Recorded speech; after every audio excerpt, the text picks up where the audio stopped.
Harris a Betty Wyn James. Bod 5 o'r llywyddion wedi gwasanaethu am 2 flynedd, dim ond 1 sydd wedi gwneud hynny am 2, a Jill Haley Harris ydy honno oherwydd pandemig Covid-19. Nid dyma'r lle i gloriannu'r anerchiadau a gafwyd dros y blynyddoedd. Mae gormod o'r cynlywyddion yn dal yn fyw, ac mae amryw ohonyn nhw yma heddiw. Wedi dweud hynny, mae'n rhaid nodi mai amrywiol fuon nhw o ran eu hyd. Pwy allan cofio Llywelyn Lloyd Jones Llandysul yn dweud wrth ei gynulleidfa yn Undeb Rhydaman yn 1987, gyfeillion. Fe welwch fy mod i'n cychwyn fy anerchiad ar yr amser yr ydych chi yn ei roi i mi, ond deallwch hyn, fe fyddai'n gorffan yn fy amser fy hun. Mae angen nodi fod 2 lywydd wedi hethol na fydd nhw gael eu hirddo. Y cyntaf oedd T. Arfon Williams, y bardd, a'r englynwr medrus cyn ysgrifennydd Eglwys Ebeneser Caerfyrddin, gafodd ei ethol yn Nolgella yn 98, ond a fu farw yn Hydref yr 1 flwyddyn. Yr ail oedd Gwyneth Morris Jones. Cyn gadeirydd cyngor yr Undeb, fe hetholwyd y Miwmaris yn 2011, ond bu farw yn Rhagfyr 2012. Yn ystod yr hanner canrif, 6 ysgrifennydd cyffredinol a gafwyd. Trebor Lloyd Evans o 64 hyd 75, Iorwerth Jones o 75 hyd 81, Derwyn Morris Jones o 81 hyd 99, Dewi Myrddin Hughes o 99 tan 2006, Geraint Tudur o 2006 hyd 2018, a Dyfri Gris o 2018 hyd heddiw. 2 ysgrifennydd cenhadol a gafwyd. Ieuan S. Jones o 68 hyd 84 a Ioan Wyn Griffith o 84 hyd 99. 1 ysgrifennydd gweinyddol a gafwyd, sef Ann Williams a benodwyd yn 99, ond fe gafwyd 7 o drysoryddion. Gwynfor Evans, Emrys Evans, Richard Morgan, Neville Hughes, Jean Barlow, Eifion Griffiths a Meryl James. Mae'n mynd yn ôl i 1972. Yn mynd â ni'r amser, yr oedd Prydain yn paratoi i ymuno â'r gymuned Ewropeaidd. Mae'n mynd â ni yn ôl i gyfnod pan nad oedd Senedd yng Nghaerdydd nac S4C ar y teledu. Roedd y tyst yn costio 2 ceiniog. Fe fydda 35 ceiniog di prynu galwyn o betrol i chi. A mi allach chi fod wedi prynu tŷ am lain a 7,000 o bunna. Byd du a gwyn oedd y cyfnod i lawer. Bod teledu lliw wedi cyrraedd, du a gwyn oedd setia y mwyafrif o hyd, a du a gwyn oedd y tyst. Rhaid oedd aros tan 1987 i weld yr enw ar gefndir glas. Ac i'r glas newid i goch ac yna nôl i las cyn troi'n wyrdd, ni chafwyd tudalen flaen mewn lliw llawn tan 2012. O'r man yna, yr ydyn ni wedi dod. Y dyddiau pan oedd gwir parchus yn gwisgo siwtia.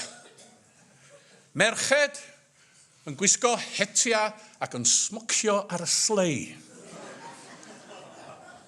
A phlant yn mynd allan i chwarae ac nid yn rhythu ar sgrin yn y tŷ.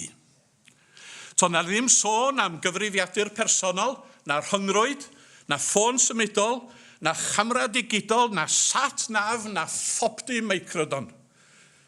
Mi oedd y dyn llefrith yn dal i ddod i'r drws bob bora, a Sioni Wynwns yn dod yn ei dymor. Be tybed oedd yn pwyso ar yr Annibynwyr wrth iddyn nhw deithio i'r cyfarfodydd hynny yn Rhos ym 1973? Felly'r dweud yn byr sicr mae awyrgylch o bryder oedd o fewn Annibynwyr. DJ Roberts Capal Mair Aberteifi oedd y llywydd ar y pryd. Ac yn ei neges galan ym 1973, mynegodd i ofid o feddwl am yr argyfwng yr oedd y traddodiad Cristnogol yn ei wynebu. Yr un gofid oedd yn pwyso ar wynt yr ysgrifennydd cyffredinol Trebor Lloyd Evans. Mae'r lleihad cyffredinol sy'n digwydd i bob sefydliad Cristnogol yng Nghymru ers blynyddoedd wedi dal i ddigwydd gyda ninnau, meddai yn ei adroddiad blynyddol. Tasg fawr y cyfnod felly, oedd dod o hyd i ffordd i atal y dirywiad a goroesi'r argyfwng.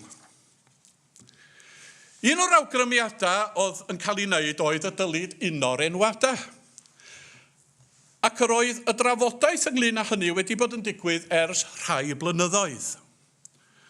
Yn awr, yn ôl yr ysgrifennydd cyffredinol, y prif fater cyd-eglwysig y bydda'n rhaid i'r undeb i drafod yn 73 a 74 oedd, a ydym am gyfamodi i greu un drefn, un corff, un peirianwaith eglwysig a fydd yn cofleidio'r holl Gristnogion ac yn dileu'r holl labels enwadol. Ym mis Hydref 73 mewn erthygl yn y Teist, dywedodd ei fod wedi ymweld â 7 o'r cyfundebau, ond ni chlywais neb yn frwd nac yn argoeddiedig dros gyfamodi.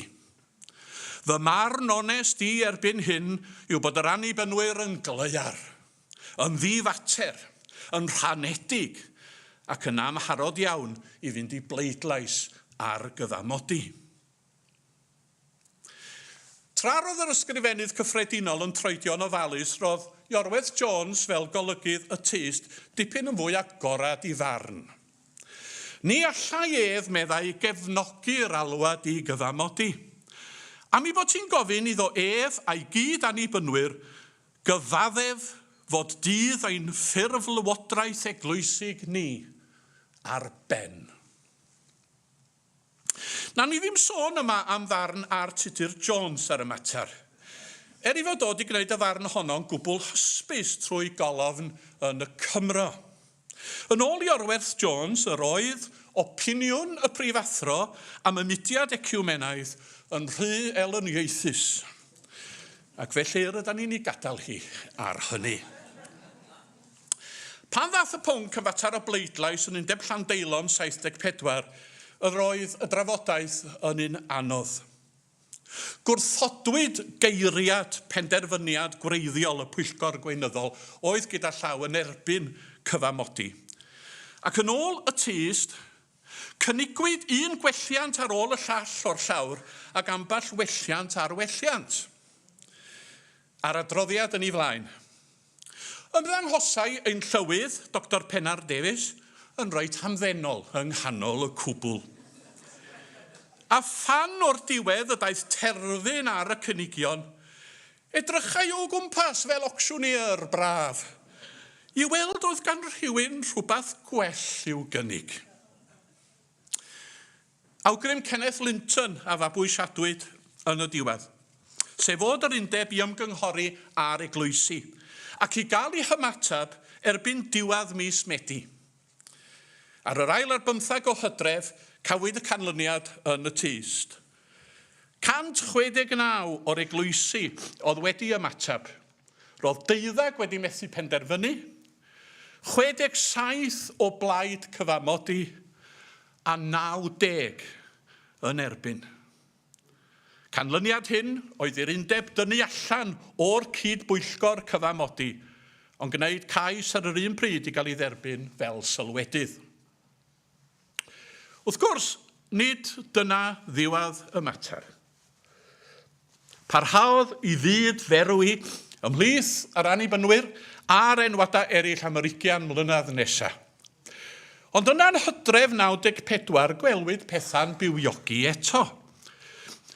Trefnwyd cynhadledd yn Aberystwyth gan gyngor yr eglwysi Rhyddion i ystyried dyfodol ymneilltuaeth yng Nghymru a phenderfynwyd trwy fwyafrif gwahodd yr enwadau i ymuno mewn trafodaethau gyda golwg ar ffurfio un eglwys rydd Gymreig.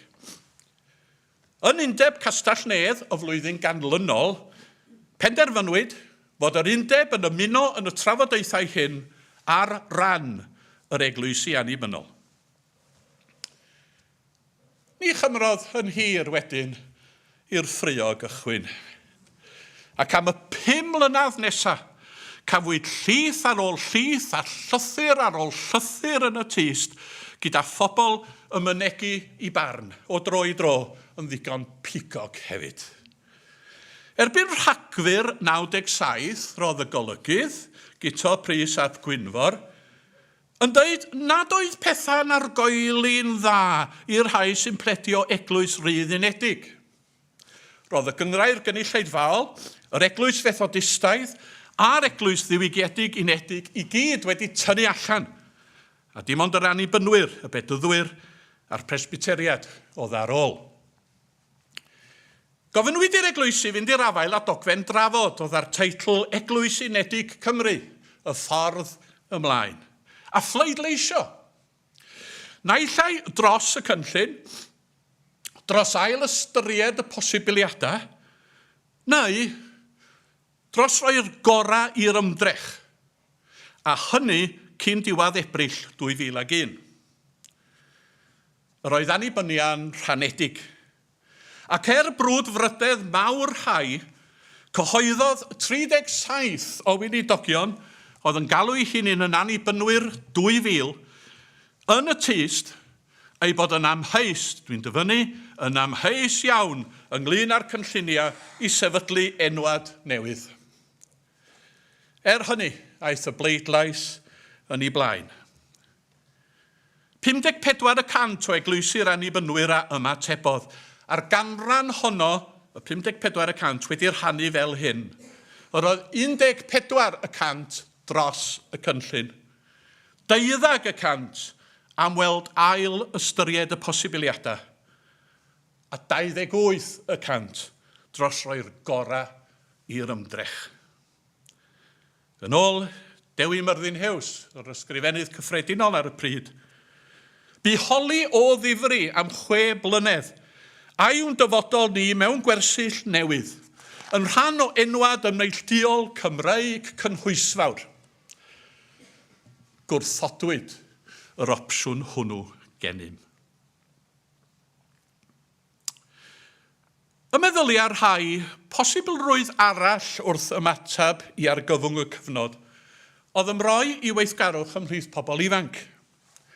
A'r 3 mwyaf blaenllaw yn yr ymgyrch hon oedd Rhys Tudur, Ronald Williams a Jeff Williams. Ymddengys bod y to hun yn cael traffaeth i ymdopi ar ifanc a'i beirniadaeth o'r eglwysi a'r enwadau. Ymatab Iorwerth Jones iddyn nhw yn Rhagfyr 73 oedd. Peth digon hawdd yw beirniadu, a'r peth hawsan y byd yw beirniadu'n anheg.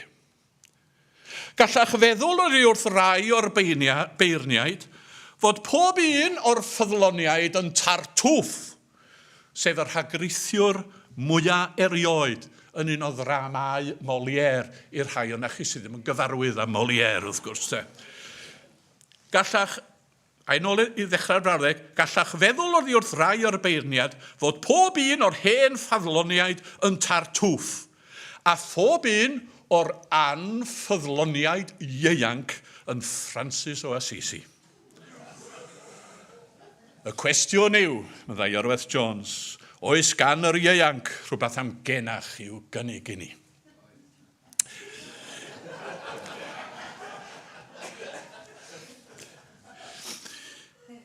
Mi oedd gweithgarwch ieuenctid yn digwydd ar lawr gwlad. A sôn am fudiad ieuenctid wedi dechrau, hyd yn oed pwyllgor ieuenctid wedi sefydlu. Wedi pwyso dygyn ar yr Undeb i wneud y gweithgarwch hwn yn rhan o'i weithgarwch ei hun, cafwyd y maen i'r wal yn Undeb Caernarfon 1977.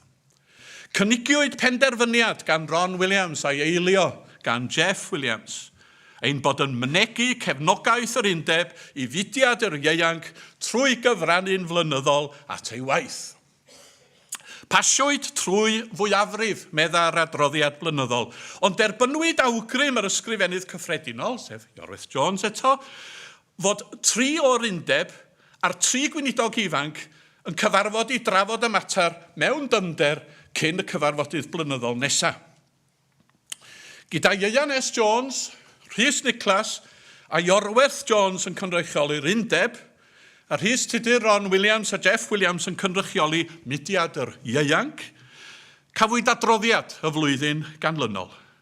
Awgrymwyd y teitl Mudiad Ieuenctid yr Annibynwyr Cymraeg. A'r amcan oedd, trwy'r mudiad, hyrwyddo Cristnogaeth ymhlith ieuenctid eglwysu'r enwad a chynorthwyon y genhadaeth i ieuenctid Cymru. Gyda'r frwydr honno wedi hennill, aeth y gweinidogion ifanc yn ei blaena at yr rhan nesaf o'i hymgyrch, sef sicrhau cyflogi swyddog ieuenctid. Ymgyrch fer fu honno, oherwydd yn Hachwedd 79 ymddanghosodd hysbyseb yn y tyst, cynhaliwyd cyfweliadau ac un o Gaerdydd, Arfon Jones, aelod o Eglwys Ebenezer a benodwyd. Yr oedd Arfon yn ŵr ifanc yn ei geiniau, yn ddawnus, yn llafar, yn eithriadol o frwdfrydig dros y ffydd Gristnogol, ac yn ôl i gyfaddefiad ei hun, a dwi wedi cael y sgwrs hefo fo, yr oedd o'n fyrbwyll. Tra'r oedd wrthi'n gosod y sylfeini i weithgarwch ei swydd newydd, fe ordeiniwyd Sean Allen yn weinidog ym Methesda Llangenech.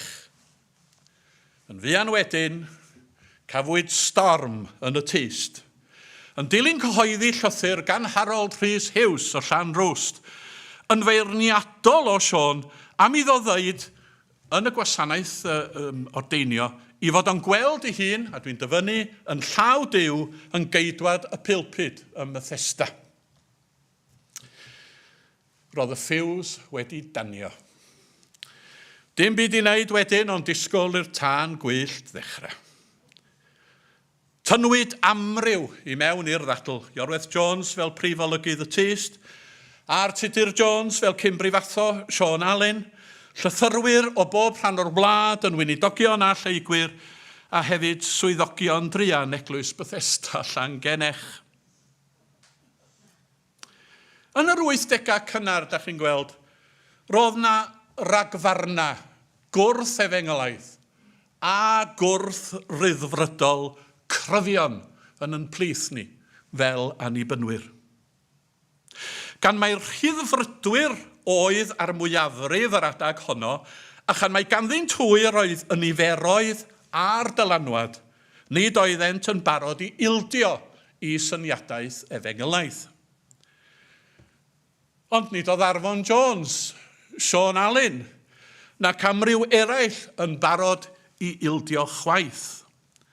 Ac ei storm Llangenech basio, tân ar groen rhai oedd fod ar staff yr undeb un oedd yn perthyn i'r gwersyll efengylaeth.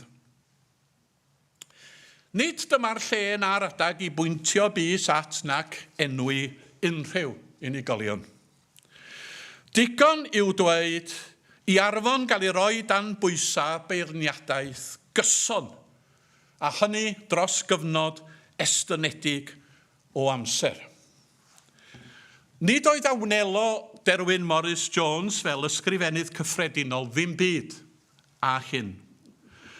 Ond po fwyaf oedd Arfon yn cael ei wrthwynebu gan ei feirniaid, mwy am byd y byddant tan ystyfnigo.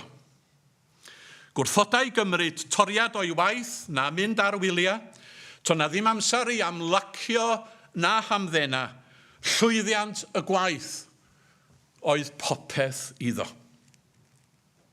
Ni allai sefyllfa fel hon barhau.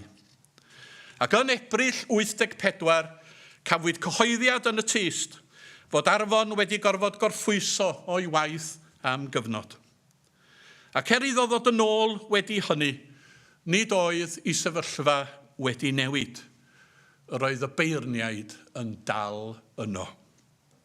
Torodd y iechyd am yr eildro ar ddiwedd 1985 ac fe ymddiswyddodd. Penodwyd Jill Haley Harris i'r swydd yn Mai 86 ac yn dilyn i hymadawiad hi yn 91 daeth Jonathan Hugh Lloyd i gymryd ei lle. Cwta 2 flynedd y buedd ynglyn â'r gwaith ac wedi hynny ymdrechwyd i arbrofi gyda'r swydd trwy benodi swyddogion lleol yn hytrach nag un cenedlaethol. Ac ymhlith o'r rhai hynny yr oedd Mererid Mair ym Mhenma Mawr enghraifft, Andrew Tamplin yn Efau Lisa ac Carys Davies yn Nwyrain Morgannwg. Trydydd posibilrwydd wrth ymateb i'r sefyllfa oedd ymroi i genhadaeth. Yn ei anerchiad o'r gadar yn Undeb Pen y Groes Arfon yn 1968, galwodd Teiglyn Thomas Wrexham ar yr Annibynwyr i ymroi yn hytrach i genhadu yng Nghymru. Codwyd pwyllgor.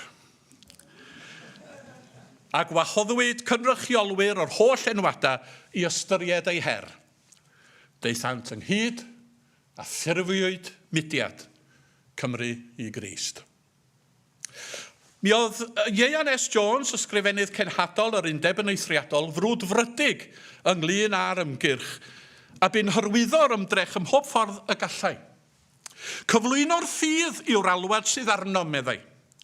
Ond sut mae gwneud hynny'n effeithiol? A hwnnw oedd y cwestiwn i Gymru i Grist.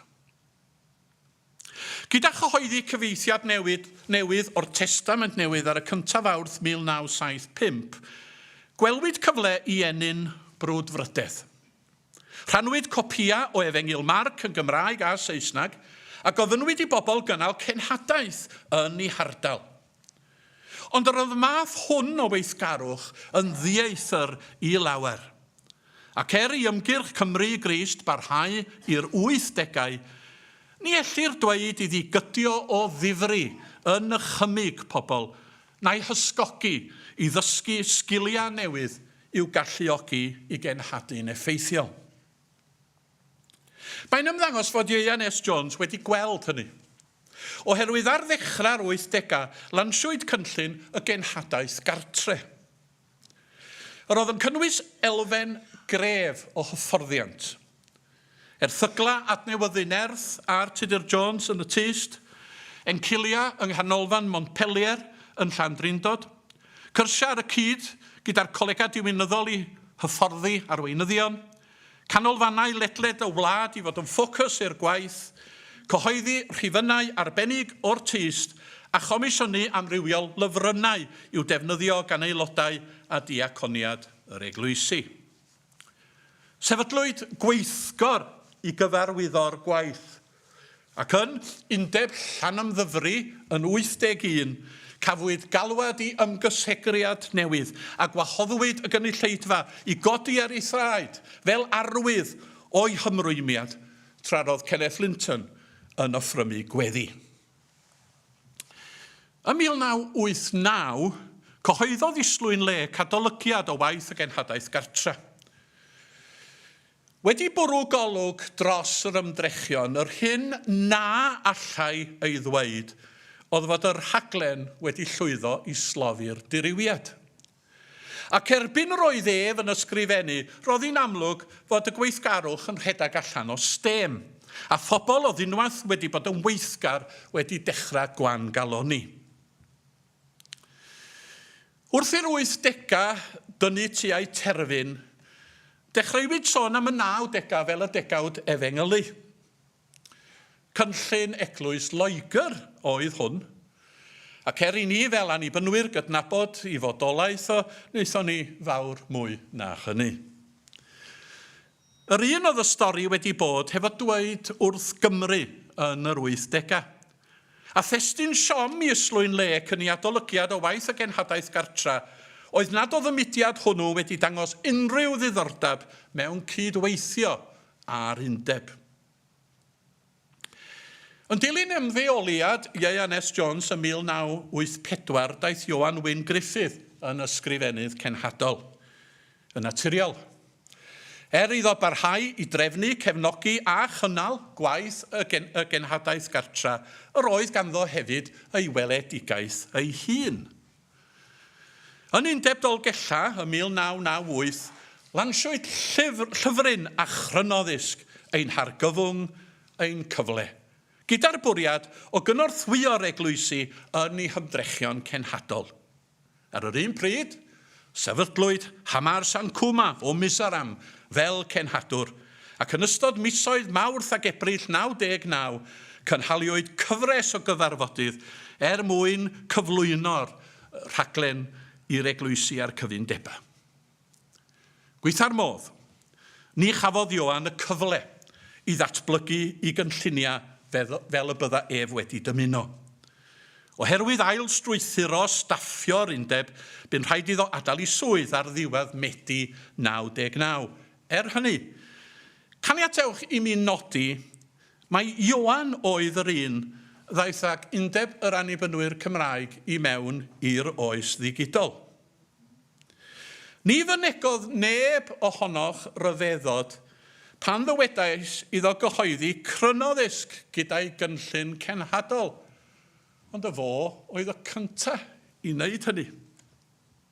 Ioan hefyd a sefydlodd wefan gyntaf yr undeb, ac mae'r gwaith a gyflawnodd yn casglu gwybodaeth am weinidogion annibynnol y gorffennol yn dal i gael ei werthfawrogi a'i ddefnyddio gan lawer trwy'r casgliad hwnnw o fywgraffiadau sydd bellach i'w gweld yn y bywgraffiadur Cymraeg ar-lein. A llawer wedi bod yn bresennol yng ngwyl teulu Duw, a drefnwyd gan Gyngor Eglwysi Cymru ar faes y sioe yn Llanelwedd ym 1986 ar adag ymweliad yr archesgob Desmond Tudur a Chymru, diai fod rhyw hedyn wedi blannu y meddyliau'r rhai. Oherwydd yn 2001, trefnodd yr undeb ei wyl ei hun yno, sef diwrnod i'r brenin, gydag Alun Tudur yn gadeirydd y pwyllgor gwaith. Hon oedd y cyntaf o dair gwyl oedd i'w cynnal ar y maes i ddathlu'r ffydd, gyda'r ail yn dod yn 2008. Yn y drydedd ac yn haliwyd yn 2012, gwahoddwyd Undeb y Bedyddwyr ac Eglwys Bresbyteraidd Cymru i ymuno yn y dathlu. Hefyd, oherwydd fod rhai gogleddwyr yn cwyno fod Llanelwedd yn rhy bell i deithio iddo ar gyfer gwyl, fe gynhaliwyd diwrnod bach i'r brenin mawr mewn marci yn Nant Gwythaeirn yn 2015. Ond ddeithon nhw mi fan o chwaith.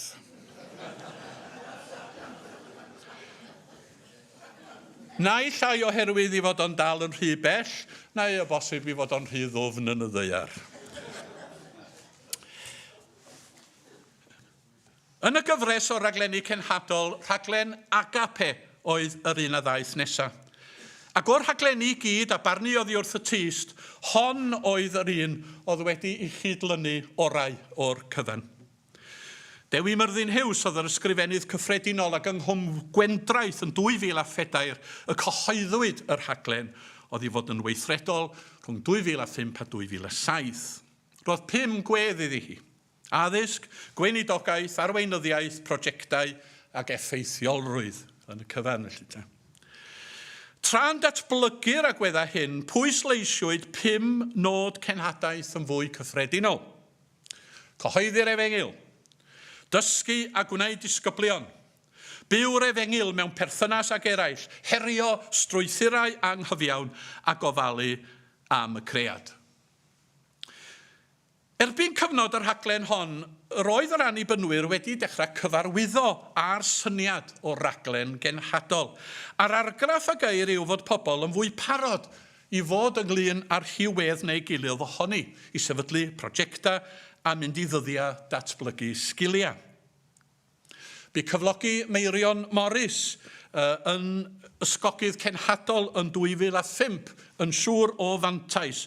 Ond wedi dweud hynny, haws i lawer oedd ymwneud â themau fel herio strwythurau neu ofalu am y cread yn hytrach na cyhoeddi'r efengyl neu dysgu a gwneud disgyblion. Rhaglen datblygu Annibynwyr Cymraeg ddaeth nesaf erbyn hyn Geraint Tudur oedd yr ysgrifennydd cyffredinol.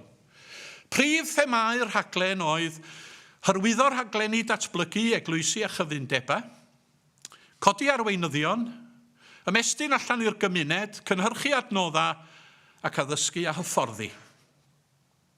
Dan nawdd y rhaglen hon y cynhaliwyd taith y cyfundebau yn 2011 a thaith arolwg y cyfundebau yn 2017. Cafwyd ychwaneg o ddyddiad datblygu sgiliau a phrosiectau ac arbrofwyd gyda technoleg drwy sefydlu teledu Annibynwyr Cymraeg yn 2010. At hynny, trwy gydweithrediad â Noel Davies lansiwyd cynllun y ffordd yn 2016, a mae deuddag o'r penodau eisoes wedi ymddangos a'r pedair ola dwi'n deall i'w rhyddhau yn fuan. Y diweddaraf o'r rhaglenni yw'r rhaglen arloesi a buddsoddi yr ydym ni wedi clywed amdani heddiw, gyda Dyfrig Rhys wrth gwrs yn ysgrifennydd cyffredinol. Fe ddaeth yr rhaglen hon yn bosib wedi 9 mlynedd o drafod gyda'r Comisiynwyr Elusennau. Gyda chyfoeth yr Undeb yn cynyddu wrth i'r diriwiad waethygu, yr oedd yn rhaid perswadio'r Comisiynwyr i ganiatáu defnyddio cyfalaf ddoe i ddibenion cynnal y gwaith heddiw, a diolch byth bod hynny wedi digwydd. Gair yn fyr am EQM. Sefydlwyd y mudiad ym 1966 pan unwyd Cymdeithas Genhadol Llundain, yr enwog LMS, a Chymdeithas Genhadol y Gymanwlad. Mewn ymgynghoriad yn Singapore, y bu Ian S. Jones yn 1975, gwelwyd fod rhaniad rhwng y cenhedloedd hynny oedd wedi anfon cenhadon a'r rhai oedd wedi ei derbyn. A sylweddolwyd nad oedd hyn yn hyrwyddo'r meddylfryd o rannu a chydweithio ar y cyd. Canlyniad yr ymgynghoriad felly oedd penderfynu newid ieithwedd ac addasu trefn EQM i gyd ymffurfio ar meddylfryd newydd. A thros y blynyddoedd, bu'r cyngor yn brysur mewn amrywiol rannau o'r byd, nid yn unig trwy'r cenhadon, ond hefyd yn cynnal yr eglwysi a'r undebau sy'n perthyn iddo, trwy rannu pobl, adnoddau a hyfforddiant, a rhoi cyfleoedd i bobl o bob oed i ehangu i gorwelion a dod i well dealltwriaeth o natur cenhadaeth yn y cyfnod presennol. Ym 1994, penderfynodd Cyngor Eglwysi Crist Hong Kong werthu hen adeilad ysbyty oedd wedi bod yn eiddo i'r LMS a rhannu arian y gwerthiant gydag EQM. Mae'n hysbys i lawer erbyn hyn i'r miliynau a gafwyd am yr adeilad gael ei buddsoddi trwy'r marchnadoedd arian yn Llundain, a'i bod wedi hynny wedi bod yn fodd i gynnal a hyrwyddo gwaith yr eglwysi a'r undebau, ac mae hynny yn cynnwys yr undeb hwn. Ond i bai am EQM, ni fydda'r undeb wedi gallu cyflawni llawer o'r pethau y bu iddo i'w wneud ers canol y 90au. Ac un o'r pethau hynny oedd symud y swyddfa John Penry o heol Sant Helen yng nghanol dinas Abertawe i adeilad newydd ym Mro Abertawe yn 2005. Ochr yn ochr ar ymdrechion hyn i ymatab i ddiriwiad y traddodiad Cristnogol, yr oedd pethau eraill hefyd yn digwydd o fewn ac o gwmpas yr undeb. Enghraifft, rhan bwysig o'i weithgarwch oedd cyhoeddi llyfrau. Ac fe ymddanghosodd cyfrolau swmpus o wasg John Penry yn dilyn i sefydlu yn Llanelli yn gyntaf ym 1953. Ond wedi symud i Abertawe ac wedi blynyddoedd o argraffu greunus yno, Gyda datblygiad technoleg ar ddiwedd yr 20fed ganrif, gwelwyd fod ysgrifen yn ymddangos ar y mur. Ymdrechion gorau Elfryn Thomas a'r staff oedd yn gweithio gydag ef, ac buddsoddi mewn peirianna newydd yn dilyn apel ariannol y 1986, methu wnaeth pob ymdrech i sicrhau sylfaen gadarn ar gyfer y dyfodol, a daeth dyddiau'r wasg i ben yn y flwyddyn 2000. Ar ddechrau Awst y flwyddyn honno, yr argraffwyd yr rhifin ola o'r teist ganddi. A gyda llaw, yr oedd siop lyfrau yr Undeb yn Heol Sant Helen eisoes wedi cael ers bron i ddegawd, oherwydd fe ddigwyddodd hynny ar ddiwedd 1991. Gwasg Morgannwg fu'n argraffu deunydd yr Undeb wedi hynny. Tan i Gareth Richards, y perchenog, ymddeol yn 2018, a gwerthu'r wasg i'w gefnder Dyfrig Harris. Erbyn hyn mae gwasg Morgannwg hefyd wedi diflannu, ac mae'r cwmni bellach y marchnata dan yr enw Serol Brint. Rwan trwy Drigaredd, lle roedd cyhoeddi yn y cwestiwn a chynhyrchu llyfrau Cristnogol. Yr oedd yr Undeb wedi bod yn un o noddwyr y Cyngor Ysgolion Sul pan sefydlwyd ef yn 1966. Pan benodwyd Aled Davies yn swyddog datblygu yn 1989, prin y byddai neb wedi dychmygu be fydda maint i gyfraniad. Oherwydd ym 1992 sefydlwyd cyhoeddiadau'r gair gan y Cyngor. A thros y blynyddoedd, y mae wedi cyhoeddi dros 1,000 o lyfrau ac wedi gwerthu dros 1,000,000. Pin o gamp i wasg Gymraeg neu gyhoeddwr Cymraeg. Wedi dweud hynny, y cyhoeddiadau mwyaf i dylanwad ymhlith yr eglwysi dros y blynyddoedd heb amheuaeth oedd yr amrywiol fersiynau o'r Beibl Cymraeg newydd. Testament Newydd 1975, Salma 1979, y Beibl Llawn 1988, fersiwn ddiwygiedig 2004 ac yna wrth gwrs Beibl.net 2015.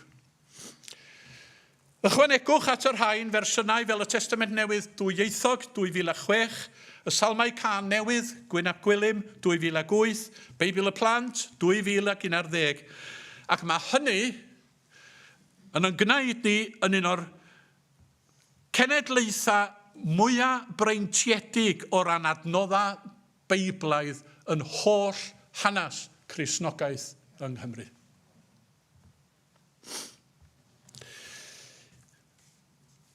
Cofier hefyd, wrth gwrs, am Caneuon Ffydd a gyhoeddwyd yn 2001 a'r 2 lyfr gwasanaeth newydd.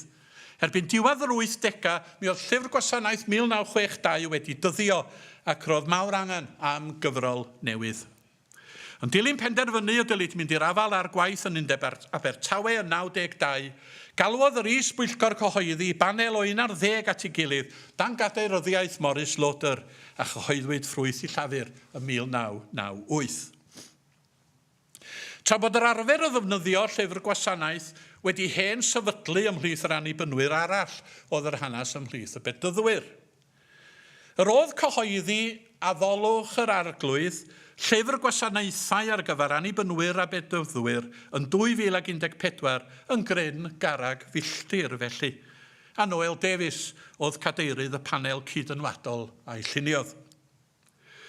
Yn wahanol i'r llyfrau gwasanaethau eraill oedd wedi ymddangos cyn hynny, bod rhai gwasanaethau Saesneg wedi eu cynnwys yn rheini, yr oedd cyfrol 2014 yn ddwyieithog trwyddi. Mae cysylltiad yr Undeb a chymorth Cristnogol yn ymestyn yn ôl yn gynharach na 1972. Ond yn Rhos Llanerchrugog yn 73, derbynwyd cynnig oedd yn galw ar holl aelodau'r eglwysi'r Annibynwyr i neillio 100 o'i henillion yn ystod y flwyddyn mwyn cefnogi gwaith y mudiad. Bangladesh oedd yn cael y sylw yn y dyddiau hynny. Ac araf y chrynllyd oedd ymateb yr eglwysi. Hynny ydy, tan i Orwedd Jones ymosod mewn erthygl olygyddol yn y tyst, dechreuodd yr arian gyrraedd wedyn. Ac yn Rhagfyr 74 cyflwynwyd siec o 44 o filoedd i cymorth Cristnogol. Zimbabwe oedd y wlad nesaf i gael sylw, 7 mlynedd yn ddiweddarach. Penderfynwyd yn Undeb y Tymbl 1980 i lansio apel arbennig yn 81.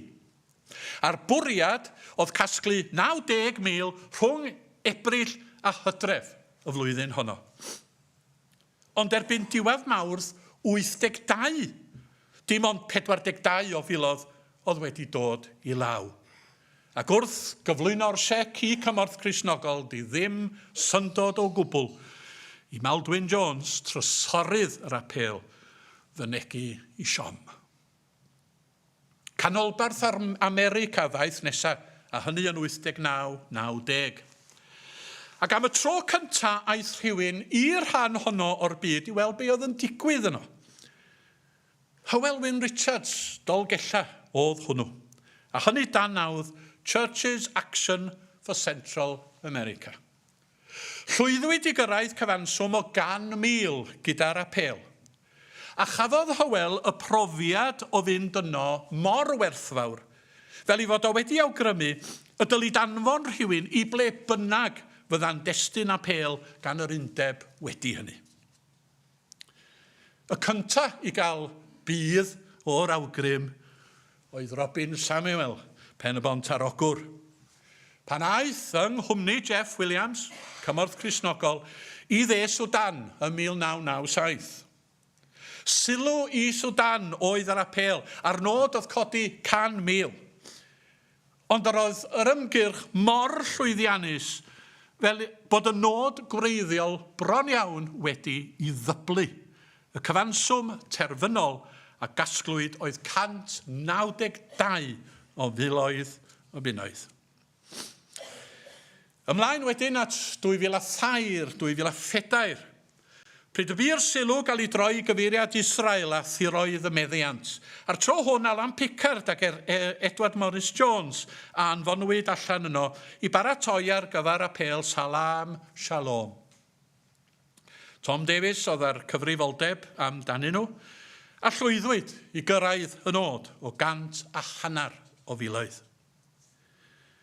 De Affrica ddaeth wedyn 2008-2009. A Darlith Evans o di John Penry a Glyn Williams Trallwng fi ar y daith yno i gasglu deunyddiau. A phwy all anghofio'r bowlenni papier mâché sydd o hyd i'w gweld mewn ambell i festri a chartre. Neu'r cwilt godidog hwnnw a luniwyd gan Jill Jones, Pontardawe. Yn yr ocsiwn a drefnwyd i werthu, cynigwyd y pris ucha amdano gan yr Undeb. A hynny mwyn i ddiogelu ar gyfer y dyfodol a'i arddangos yn Hy John Penry. Yn y diwedd, llwyddodd yr apel hon eto i gasglu 205 o filoedd mawr lawenydd i bawb ddinglun â hi. I Haiti, y gwahoddwyd Gwyn Angell Jones, Geraint Tudur ac Elenid Jones yn 2013. A'r tro hwn mi oedd angen 2 o cymorth Cristnogol i ofalu amdanyn nhw, Jeff Williams a Tom Davies. Darganfod anghenion y wlad yn dilyn Deiargryn 2010 a chorwynt Sandy yn 2012 oedd y bwriad, a lansiwyd yr apel ym Mangor yn 2013 gan osod 200,000 fel nod.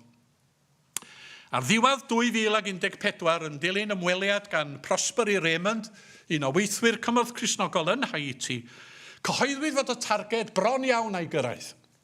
Ond y cyfanswm terfynol oedd 193 o filoedd 457. Y diweddara o'r gyfres apeliadau oedd honno a lansiwyd yn Undeb Abereuron yn 2018 i nodi 200 lwyddiant glaniad y cenhadon o Gymru yn Madagascar ac i godi arian ar gyfer prosiectau ar yr ynys. Aeth 3 ar ymweliad ar wlad, sef Robin Samuel, eto, Rodri Darcy a Richard Outram, y ffotograffydd o Gaernarfon. Oherwydd cysylltiad Annibynwyr Cymru a Madagascar, yr oedd ymdeimlad o ddyletswydd i gynnal yr apel hon, nad oedd gan gymorth Cristnogol unrhyw brosiectau ar yr ynys. Yr undeb felly oedd yn trefnu'r cyfan, a hynny am y tro cyntaf. Bu lawer ymroi i'r gwaith gydag egni a nghyffredin, nid yn unig i godi'r arian, ond hefyd i baratoi'r deunyddiau angenrheidiol. Penderfynwyd ail gyhoeddi cyfrol David Griffiths y cenhadwr ar hanes Madagascar a'i chyfieithu i'r Saesneg. Ond yn ychwanegol at hynny, fel prosiect cyfrinachol, oedd bwyd ati i gyfieithu'r gyfrol i'r Falagaseg mwyn cyflwyno i bobl Madagascar i hanes ei hunin. Mawr a brawychus braidd oedd gorfoledd cyfeillion Madagascar yn neuadd goffa Abereiron pan welsant y llyfr yn llaw Elunor Wyn Reynolds. Oherwydd roedden nhw wedi teithio yno o wahanol rannau o Brydain a Ffrainc yn ogystal ar Ynys Fawr ei hun. Gydag Annibynwyr, ym mhob rhan o'r wlad yn ymdrechu i godi arian i sicrhau llwyddiant yr apel, y cyfanswm terfynol a gasglwyd oedd 158 o filoedd 675. Golyga hyn i gyd, o'i dynnu at ei gilydd, fod eglwysir Annibynwyr ar Undeb, y diriwiad enbyd sydd wedi digwydd, wedi codi dros filiwn o bunnoedd i achosion dyngarol a chenhadol yn ystod yr hanner can mlynedd diwetha. Ac mae hynny heb gynnwys yr apeliadau achlysurol eraill a gafwyd rhwng yr rhai a enwyd, ac mae o leiaf bedair o'r rheini. Da ni'n tynnu at y diwedd. Fi'n falch o glywed.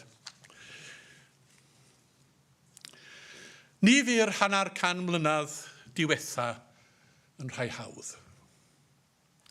Yn ôl yn y 70au, cofiwch dyna pryd o'n i'n dechrau ngweinidogaeth yn 78, felly yn ôl yn y 70au, yr oeddan ni'n tybio yn bod ni wedi cyrraedd hydref ein hanes.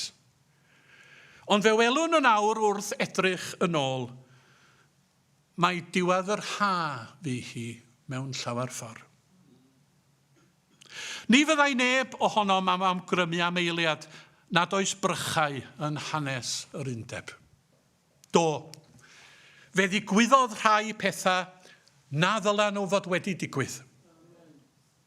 Fodd bynnag, a derbyn bod pethau hynny wedi digwydd, fedrai ddim gweld fod gyna ni fel Undeb ddim i gywilyddio o'i blegyd.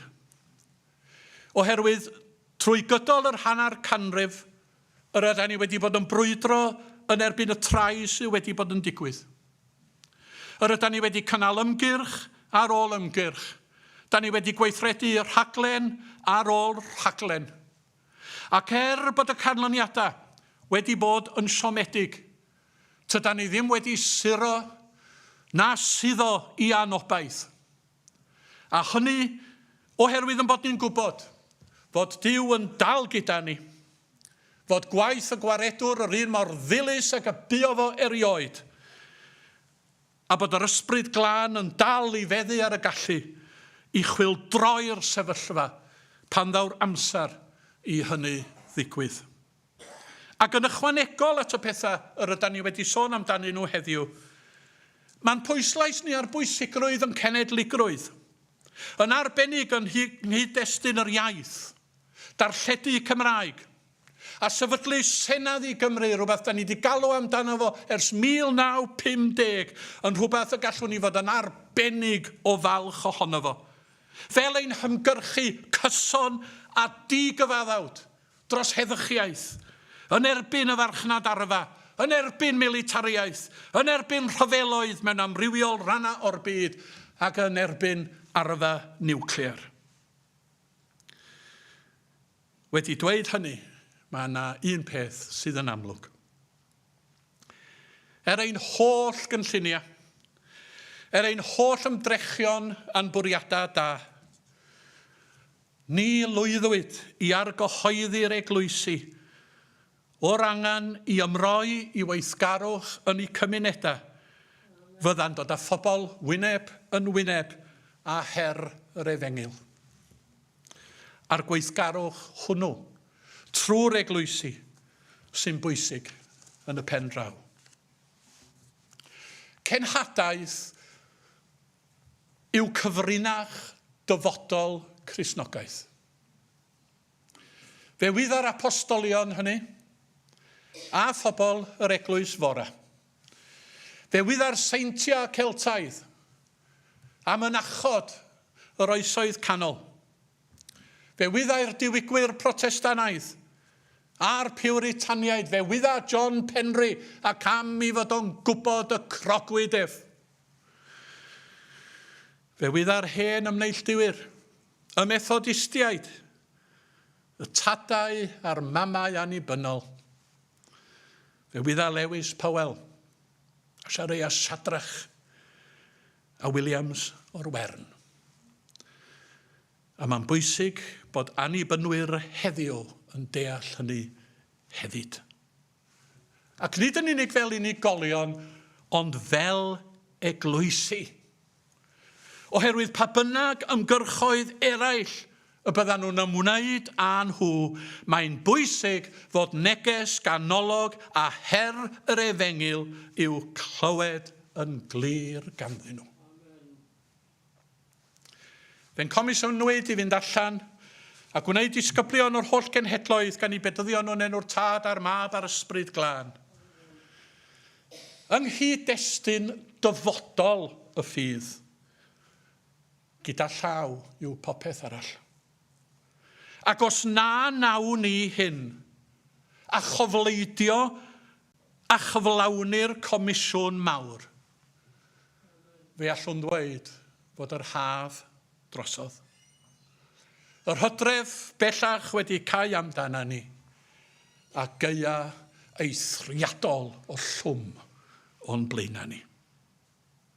Dyma I mi, y peth pwysica y mae yr hanner canrif diwetha yn ei ddweud wrtha ni. Ac mae'n bwysig i'r eglwysi sy'n weddill sylweddoli hynny, a'i sylweddoli ar frys. Diolch I chi am eich ymunoedd.